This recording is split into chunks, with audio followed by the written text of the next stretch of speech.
Hello दोस्तों, स्वागत है आपका हमारे यूट्यूब चैनल पे। आज हम राजनीतिक चिंतक में पाश्चात्य राजनीतिक चिंतक प्लेटो से संबंधित प्रश्न पे चर्चा करेंगे। तो इसमें आज हम देखते हैं कि प्लेटो के न्याय सिद्धांत का आलोचनात्मक मूल्यांकन कीजिए। इसमें जो प्रश्न है ये दीर्घ उत्तरी प्रश्न बनेगा कि प्लेटो के न्याय सिद्धांत का आलोचनात्मक मूल्यांकन कीजिए। तो आइए इसके बारे में चर्चा करते हैं। तो प्लेटो अपनी पुस्तक रिपब्लिक में न्याययुक्त आदर्श राज्य की स्थापना पर बल देता है, और इस कारण जो प्लेटो की पुस्तक रिपब्लिक है उसका दूसरा जो शीर्षक है वो न्याय से संबंधित है। अपने न्याय सिद्धांत का प्रतिपादन करने के लिए प्लेटो ने संवाद के माध्यम से, डायलॉगिकल मेथड यानी संवाद के माध्यम से, पात्र और संवाद के माध्यम से उस समय प्रचलित जो न्याय के 3 सिद्धांत थे उनका पहले खंडन किया। और वो 3 सिद्धांत क्या थे? न्याय का परंपरावादी सिद्धांत, जिसमें पात्र थे सिफालस और उसका पुत्र पॉलीमार्कस। उसका जो सिद्धांत क्या था? तो इसमें सिफालस कहता है कि सत्य बोलना और दूसरों के ऋण को चुका देना न्याय है, और उसके जवाब में पॉलीमार्कस कहता है कि मित्र के साथ मित्रता और शत्रु के साथ घृणित व्यवहार करना न्याय है। जबकि प्लेटो ने खंडन करते हुए कहा कि ये दोनों जो सिद्धांत हैं ये दोनों बातें असत्य हैं।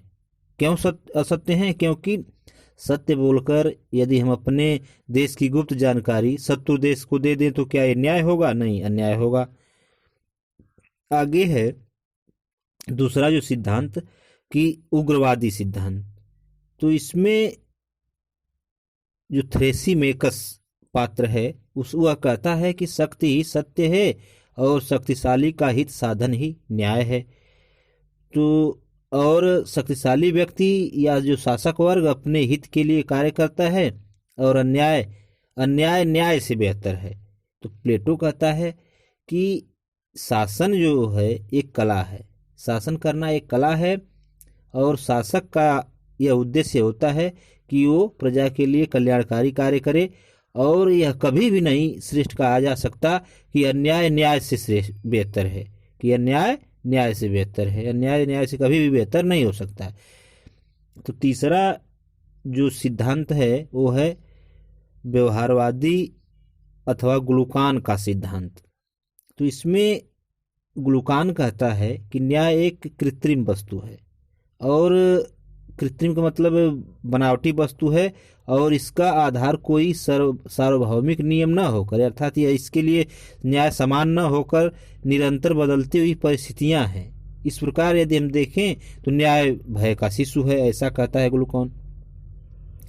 तो प्लेटो कहता है कि ये भी इसका खंडन करते हुए कहता है कि यह सिद्धांत भी गलत है, क्योंकि जो न्याय है वो कोई समझौते पर आधारित वस्तु नहीं है।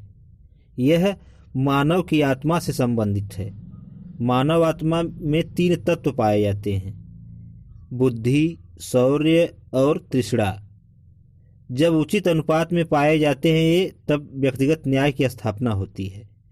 तो इस प्रकार हम देखें कि वो क्या करता है प्लेटो, उस समय जो प्रचलित थे न्याय के 3 सिद्धांत, परंपरावादी, उग्रवादी और व्यवहारवादी, उनका खंडन करते हुए अपना न्याय का सिद्धांत प्रतिपादित करता है। तो प्लेटो के अनुसार जो राज्य का निर्माण बालू एवं चट्टान से नहीं हुआ है, बल्कि उसमें निवास करने वाले व्यक्ति से होता है।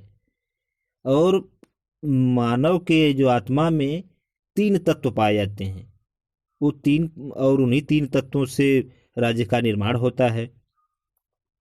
और जिन व्यक्तियों में बुद्धि का तत्व होता है वे दार्शनिक वर्ग का निर्माण करते हैं, और जिन व्यक्तियों में साहस का तत्व पाया जाता है वे सैनिक वर्ग का निर्माण करते हैं। जिनमें तृष्णा अर्थात इच्छा शक्ति अधिक होती है वे उत्पादन का कार्य करते हैं। तो प्लेटो का कहना है कि जब ये तीनों वर्ग अपना अपना कार्य करते हैं और दूसरे के कार्य में हस्तक्षेप नहीं करते हैं, तब राज्य में न्याय स्थित रहता है। अतः न्याय क्या है? कर्तव्य पालन से अलग कोई वस्तु नहीं हो सकती है। तो इस प्रकार प्लेटो 2 प्रकार के न्याय की चर्चा करता है। वो पहला उसमें है कि व्यक्ति से संबंधित न्याय, जो कि व्यक्ति के दायरे में सीमित है।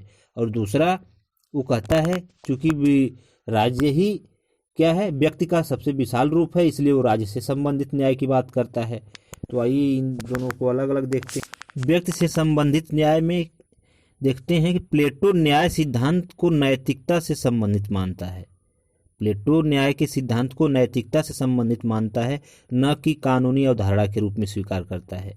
वो न्याय को कानूनी अवधारणा के रूप में स्वीकार नहीं करता है, जिस समय जैसा कि इस समय है। इसलिए न्याय का आधार कर्तव्य पालन बताता है। प्लेटो कहता है कि न्याय का जो आधार है वो कर्तव्यों का पालन करना है। इसीलिए प्लेटो न्याय को मानव आत्मा से संबंधित मानता है और मानव आत्मा के 3 तत्वों, जैसा कि हमने अभी बताया ना, 3 तत्व, तीनों तत्व में जैसे कि दार्शनिक बुद्धि, शौर्य या साहस और तीसरा बुद्धि का प्रतिनिधित्व दार्शनिक वर्ग करेगा और साहस का प्रतिनिधित्व सैनिक वर्ग करेगा और तीसरा या इच्छा का प्रतिनिधित्व उत्पादक वर्ग करेगा। तो इन 3 तत्वों से निर्मित राज्य को 3 वर्गों की एकता व समन्वय पर बल देता है। प्लेटो का न्याय सिद्धांत श्रम विभाजन, हस्तक्षेप व कार्य विशेषीकरण पर आधारित है। प्लेटो के अनुसार प्रत्येक नागरिक केवल उस कार्य को ही करेगा जो उसकी आत्मा की प्रधान प्रवृत्ति के अनुरूप है। अर्थात कहने का अर्थ यह है कि जिस व्यक्ति में बुद्धि अधिक होगी वो दार्शनिक होगा, और जिसमें सैनिक या साहस का गुण अधिक होगा वो सैनिक वर्ग में आएगा, और जिसमें उत्पादन की क्षमता होगी वो उत्पादन का कार्य करेगा। उसका मानना है कि नागरिकों को अपनी आत्मा की प्रधान प्रवृत्ति के अनुसार ही शासक वर्ग, सैनिक वर्ग और उत्पादक वर्ग में विभाजित किया जाना चाहिए, और दूसरे वर्ग के कार्यों में हस्तक्षेप न करे कोई भी व्यक्ति या कोई भी वर्ग, और वो अपने जो वर्ग में निर्धारित कार्य हैं उसको करे, तो ही न्याय स्थापित हो सकती है। तो ये था व्यक्ति से संबंधित न्याय। और उसमें दूसरा जो उसने बताया कि राज्य से संबंधित न्याय। ऐसा उसने क्यों कहा? क्योंकि जो राज्य है वो व्यक्तियों का बृहद स्वरूप है, राज्य का निर्माण व्यक्तियों से मिलकर होता है। तो इसमें वो चर्चा करता है कि व्यक्ति की तुलना में राज्य को अधिक महत्व देता है, अतः न्याय का जो सिद्धांत है वो समष्टवादी है। प्लेटो की न्याय व्यवस्था में व्यक्ति का नहीं उसके वर्ग का महत्व है। प्लेटो के न्याय सिद्धांत में व्यक्ति का नहीं बल्कि उसके वर्ग का, जैसे दार्शनिक वर्ग हो गया, सैनिक एक वर्ग हो गया, उत्पादक एक वर्ग हो गया, उसके वर्ग का महत्व है। प्लेटो राज्य को सावयव अर्थात शरीर के समान मानता है और उसका न्याय सिद्धांत राज्य में सावयवी एकता का प्राप्त करने का ही साधन है। प्लेटो आदर्श राज्य में न्याय की स्थापना के लिए 2 आधार तत्वों पर बल देता है, एक है शिक्षा और एक है साम्यवाद। इसके द्वारा न्याय की स्थापना होती है। प्लेटो के अनुसार अभिभावक वर्ग में उसने दार्शनिक और सैनिक वर्ग को रखा। सद्गुणों का विकास राज्य द्वारा नियंत्रित लंबी शिक्षा पद्धति की व्यवस्था के अनुसार होगा, और प्लेटो सैद्धांतिक के साथ साथ व्यवहारिक शिक्षा की भी बात करता है। प्लेटो के अनुसार शिक्षा द्वारा उत्पन्न सद्गुण विपरीत वातावरण में, शिक्षा द्वारा जो उत्पन्न जो सद्गुण होते हैं यदि विपरीत वातावरण में आएंगे तो नष्ट हो जाएंगे। अतः अभिभावक को उचित वातावरण प्रदान करने के लिए साम्यवाद आवश्यक है। इसलिए प्लेटो अभिभावक वर्ग के लिए संपत्ति और परिवार विषयक साम्यवाद की भी व्यवस्था है। इस प्रकार जो हम देखें तो प्लेटो आधुनिक न्याय के विपरीत न्याय को क्या मानता है, एक मानव आत्मा के अनुरूप चित्रित करता है, उसमें जो गुण होते हैं उसके आधार पर। तो यदि हम देखें तो प्लेटो के न्याय सिद्धांत में अच्छाइयाँ तो हैं लेकिन कमियाँ भी हैं। तो उनकी आलोचना देखते हैं कि प्लेटो के न्याय सिद्धांत की आलोचना में हम देखते हैं कि किन आधारों पे आलोचना की जाती है। तो इसमें पहला पॉइंट है कि आधुनिक कानूनी धारणा के अनुरूप नहीं है। जो न्याय क्या है, कानूनी धारणा के अनुरूप नहीं है। यह केवल क्या करती है, प्लेटो का न्याय सिद्धांत, इसमें केवल ये बताया गया है कि न्याय के कर्तव्यों पर बल देता है और व्यक्ति यदि अपने अपने क्षेत्र में अपने अपने कार्य का निर्वहन करेंगे और अपनी मानवीय आत्मा के में जो गुण है उसके आधार पे तो न्याय स्थापित होगा। लेकिन यह व्यवहारिक नहीं है। बिना उसके पीछे दंड की शक्ति नहीं होगी तो कोई व्यक्ति उसके अनुरूप व्यवहार नहीं करेगा। इस आधार पे ये आलोचना की जाती है। दूसरा है कि प्लेटो का सिद्धांत व्यक्ति के कर्तव्यों पर बल देता है और उसके अधिकार की उपेक्षा करता है। इस प्लेटो के न्याय सिद्धांत में आप लोग देखेंगे ध्यान से तो कहीं भी व्यक्ति के अधिकार की बात नहीं की गई है। वो केवल व्यक्ति के कर्तव्यों पर ही बल देता है, जो कि उचित नहीं है। प्लेटो के न्याय सिद्धांत की जो अगली आलोचना है वह है कि प्लेटो का जो न्याय है वो कार्य विशेषीकरण सिद्धांत पर आधारित है, अर्थात व्यक्ति की स्वतंत्रता के विरुद्ध है।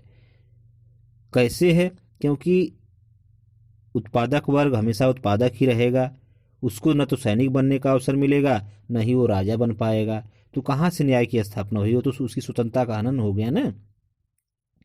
अगला है आलोचना का आधार कि प्लेटो का न्याय सिद्धांत प्रजातंत्र विरोधी है, अभिजात तंत्र का समर्थन करता है। प्रजातंत्र में क्या होता है कि जनता के द्वारा ही शासन प्रक्रिया में भाग लेता है और उसके द्वारा नियंत्रित शासन व्यवस्था होती है, वह उसमें सक्रिय रूप से भाग लेता है और जनता का ही शासन होता है। लेकिन इसमें यदि देखें हम तो वो क्या है कि दार्शनिक वर्ग, एक वर्ग का विशेष उस पर अधिकार हो जाता है राज्य पे। वही न्याय का संचालन करेगा, वही शिक्षा की व्यवस्था करेगा, वही समस्त कार्य उसके द्वारा संपादित किए जाएंगे। उसमें उसकी इच्छा ही सर्वोपरि मानी जाएगी, उसमें जनता की कोई राय नहीं ली जा रही है। तो कहीं न कहीं वो एक निरंकुशतावादी प्रवृत्ति को जन्म देता है। आगे है कि प्लेटो की न्याय की स्थापना के लिए दार्शनिक वर्ग को जो असीमित शक्तियां दी गई हैं उससे वो निरंकुश हो जाएगा और वो जनता के अहित भी कर सकता है। ठीक है, तो बस यहीं तक। तो